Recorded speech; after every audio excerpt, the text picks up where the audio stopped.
గత వైసీపీ ప్రభుత్వ హయాంలో ప్రకాశం జిల్లా కనిగిరిలో టిట్కో ఇళ్లు తీవ్ర నిర్లక్ష్యానికి గురయ్యాయి. టిట్కో కాలనీల్లోకి పిచ్చి మొక్కలు, ముళ్ల పొదలు పెరిగి చిట్టడవిని తలపిస్తున్నాయి. కాలనీల్లోని ట్రాన్స్ఫార్మర్లు దొంగల పాలవుతున్నాయి. పేద ప్రజల సొంతింటి కల నెరవేర్చేందుకు అప్పటి టీడీపీ ప్రభుత్వం కనిగిరిలో 19 బ్లాకులుగా 912 ఇళ్లతో ఎన్టీఆర్ గృహ సముదాయ నిర్మాణం చేపట్టింది. 3 బ్లాకుల పనులు పూర్తి చేసింది. మిగిలిన 16 బ్లాకులు 80% పూర్తయ్యాయి. తర్వాత అధికారంలోకి వచ్చిన వైసీపీ 5 ఏళ్లు టిట్కో ఇళ్లను నిర్లక్ష్యంగా బదిలేసింది. మళ్లీ కూటమి ప్రభుత్వం అధికారంలోకి రావడంతో ఇప్పుడైనా ఇళ్ల నిర్మాణం పూర్తి చేసి పేదల సొంతింటి కల నెరవేర్చాలని లబ్ధిదారులు కోరుతున్నారు. మాకు ఉండడానికి ఇల్లు లేదు. చంద్రబాబు నాయుడు వచ్చినప్పుడు మాకు టిట్కో ఇల్లు మాకు చూపించారు. మేము అప్లై చేసుకున్నాము. మాకు ఒక ఇల్లు అనేది ఇచ్చారు.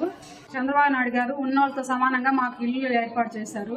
కానీ అది మా పూర్తి చేయబోయే టైంలో తను గవర్నమెంట్ మారిపోయిందండి. అతను ఉండుంటే మారిపోయాక వాళ్ళు మాకు మీ ఇల్లు ఇదని చెప్పేసి చూపించి రూమ్స్ ఇచ్చాయి, చూపించి రిజిస్ట్రేషన్ చేయించి అవి వెంటనే మళ్ళీ తీసుకొని వెళ్ళి బ్యాంక్లో పెట్టేశారు. టిట్కో ఇల్లు ఇంకా మేము ఆశలు వదిలేసుకున్నాము. మళ్ళీ చంద్రబాబు నాయుడు వచ్చాక మళ్ళీ మాకు ఆశ పెరిగింది. మా ఇల్లు మాకు వస్తాయని మేము గ్యారంటీగా అందరం ఎదురు చూస్తున్నాము. 10 ఏళ్ల క్రితం మాకు టిట్కో ఇల్లు శాంక్షన్ చేశారు. తర్వాత వచ్చిన వైసీపీ ప్రభుత్వం మటుకు అసలు పట్టించుకున్నదే లేదు. 5 సంవత్సరాల నుండి అదిగో ఇస్తాం ఇదిగో ఇస్తామంటూ చాలా కాలయాపన చేశారు. తర్వాత నోటీసులు, బ్యాంకు నుంచి నోటీసులు వచ్చేదాకా చేశారు. దానివల్ల మాకు ఎంతో వడ్డీ కట్టుకుంటా దానికి చాలా ఇబ్బందులు పడుతున్నాము, బ్యాంకుల చుట్టూ బోర్డు చుట్టూ తిరగడానికి. కానీ ఈ ప్రభుత్వం వచ్చి సంవత్సరం కాలం పైన అయింది. ఈ సంవత్సరం కాలం అయిన తర్వాత అయినా కొంచెం అందరూ అధికారులు పట్టించుకొని త్వరగా అందరికీ ఇల్లులు మంజూరు చేయవలసిందిగా కోరుకుంటున్నాం. మాకు టిట్కో ఇల్లు శాంక్షన్ అయింది. ఎప్పుడు అంతకుముందు తెలుగుదేశం గవర్నమెంట్, మళ్ళా పోయినసారి వైఎస్ఆర్ గవర్నమెంట్ వచ్చింది. అప్పుడు అసలు దాన్ని ఊసి ఎత్తుకోలేదు. మళ్ళీ ఇప్పుడు కూడా ఈ ప్రభుత్వం వచ్చి కూడా సంవత్సరం అవుతుంది. ఎప్పుడు ఇస్తారో ఏందో కూడా తెలియదు.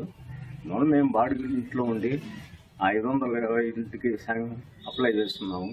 బాడీ పెట్టుకోలేకపోతున్నాం. అందుకని చెప్పేసి దయచేసి ఇప్పుడైనా త్వరలో మాకు టిట్కో ఇల్లు ఇచ్చి మమ్మల్ని ఏదన్నా ఆదుకుంటారని నేను కోరుతా ఉన్నాం.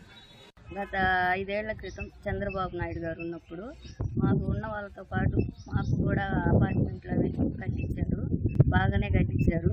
కానీ అవి ప్రభుత్వం మారేసరికి మాకు అనేది అవి వెనకబడిపోయింది. ఇంకోటి పెట్టుకోవాలన్నా రావట్లేదు. కొత్తగా అవి ఇవ్వట్లేదు. మేము బాడీలు అవి కట్టుకోలేక కూలి చేసుకొని ఇదయ్యేవాళ్ళము.